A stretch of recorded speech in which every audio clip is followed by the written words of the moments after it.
trying to go by Robbie Gordon in 31. And he's pushing. He pushed. He slid up the racetrack. He pushed into Robbie. And then we were just talking about it. You get one shot at saving these race cars. So, wow. Oh, man. West wing all over again. Yeah, I'm telling you what, that was a shot. But that's what happened. He just lost a nose. And this is a racetrack, too, where you'll get aero tight around other race cars. This is at full speed. Watch this. Oh, man, what we call a tank slapper. Got to race his way in on time. Oh, there he goes. Oh, no, that's not good. He's not going to save that one. Oh, that's a hard lick. That's a hard lick right there. Look out on pit road. Car got a little tight up off the corner and kind of snapped loose on me a little bit. And I was going to lock it down. I realized there's people over here, all this stuff lined up. So I just kind of corrected a little bit, just kind of held the wheel straight to see if maybe I just get a straight shot and maybe make it back on the track. But very seldom, obviously, do you get to go through the grass and get straight back on the track. Johnny Sauter tries to stay off the solder, and in the process of doing that, he spins the car around. Whoa, that was a great move there. Bobby Hamilton squeezes through on the outside. Now, Fike's holding the car up here. He's not going to let it roll down the hill. He's going to lock the brakes up here. Now remember, everybody's supposed to be slowing down right now. You're not gaining anything by racing. The field is frozen. Now you're going to see this car start to roll, but I'm not so sure he didn't see Hermie coming and thought, oh, gee. Oh. That was a hard hit. I think he saw that car coming, and he said, he's not going to miss me. Yeah, I mean, he's all the way up on the outside. I don't know. It's hard to say what a driver's thinking, but I think the 43 Fike thought he saw him coming. He said, oh, gee, I got to get out. There's our light launcher shot. Here's why we're under yellow. Cody Coughlin through the grass and then bang. Man, that's a serious change of direction, isn't it? Hope Cody's okay. That was a hard hit. So fortunate. You see, Bubba Wallace was trying to get through the middle. He makes contact with Cody. Fortunately, Cody hits the safer barrier down there on the inside. Thank you to Michigan International Speedway for having that safer barrier there. How about riding along with Cody Coughlin? This is going to be a jarring ride. Yeah, you're outside. Trying to move around and take advantage the best he could of that restart. He's already had hard impact. That was a hard lick. Yeah, hard impact into that wall. And then this is just...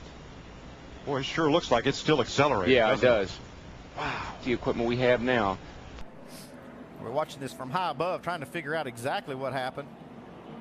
And you can see Dario Franchitti looks like he loses a tire getting into the corner and triggers this wreck. Now watch his car come around right down in front of traffic. Some cars really had nowhere to go. There's the 91 coming along, and that is Larry Gunzelman. Hard impact in the left side, again looking down the backstretch. Yeah, right there you can see that tire completely exploding. And I would imagine that happened from some kind of a contact, maybe into the left rear, knocked the valve stem out, or maybe cut the sidewall of the tire. Oh, man, that's a hard lick right there. See Marty Houston right there, the front, right front. He actually had to go up high to avoid one of the IWX trucks. And when he did, he got up in the loose stuff there, lost control of that thing, and came down and caught Brennan in the right rear corner. Was that Quaffle that was? Ooh, man, that was a hit. That's a hard lick. I couldn't tell if that was Travis or if that was Jack Sprague and the other IWX. I couldn't either, but man, I almost got him too. When they're coming down that straightaway, even though there was damage and there was parts flying, Brennan Gaunt's truck probably hit at least at 100 miles an hour by Brian Reffner. But I definitely think Casey Mears was trying to get to pit road in this 25 car. That's what the spotter indicated, Larry. Yeah. Let's see, he's right here. He is right in the front of the pack. But you know, Larry, yeah, I mean he's up a little high. Man, that's a hard lick. Hit. But he was up a little bit too high there, trying to get. He should have been a little lower, maybe. I don't know. Here's how it happened. The yellow car, Bobby Hamilton, just barely touches Brett Bodine, sends him out of control into the outside retaining wall, and then he hits hard on the inside retaining wall and then slams back out towards the racetrack. There we see him coming off the wall. It looked at one stage as if he might stay stuck to that wall. The rear of the car touched, then the front, but it was not to be, bounced off. then slides across this asphalt, losing speed, but still, as you say, hit that wall very, very hard. Luckily for him, that wall's about 100 feet further back from the track than it used to be. Rudd is behind Tony Stewart on the outside. Yeah, they're right. They're right here. Here's the 48 car right here. But the 96, Tony Raines, looks like he got up into Jimmy Johnson, the 48, initially off turn 2, I believe, Darrell. I believe you're right, Larry. I saw the 48 move. Gosh, that's a hard lick by those two cars. Good thing the safer barrier is there again. Let's look from the rear bumper of Kevin Harvick's Pennzoil Chevy. Oh, man, look at Nemechek's car go airborne. Here they Here's a come. look from turn 2. They're all the way up on the straightaway, and you can see. Oh, they both they were dropping silhouetted each other. Well, I'm going to tell you, as I watched that one car go across that grass, that is a mirror of 11 months ago with Steve parking that car in that same area, hit almost the same place. With that opening right there, though, that was a hard hit. Let's show you what happened 1 year ago, just what Larry's talking about. Yeah, this was at the beginning of the race last year. Watch how much the guardrail moves now without that dirt behind it.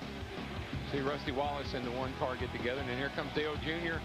pushing Park, and the car goes absolutely berserk and turns over and flies apart. Well, he's getting a nice push from him. Oh, trouble. Harvick's around. Oh, got spun on the backside by the 43. How many is it going to collect? On the brake. Oh, what a vicious crash. Eric McClure.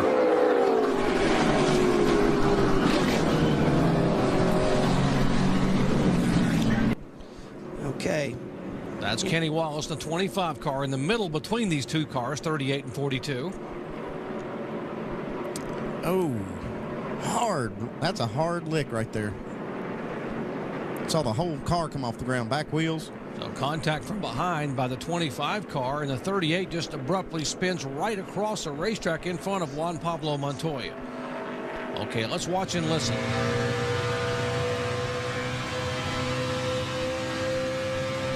Still outside. Still there. Still there.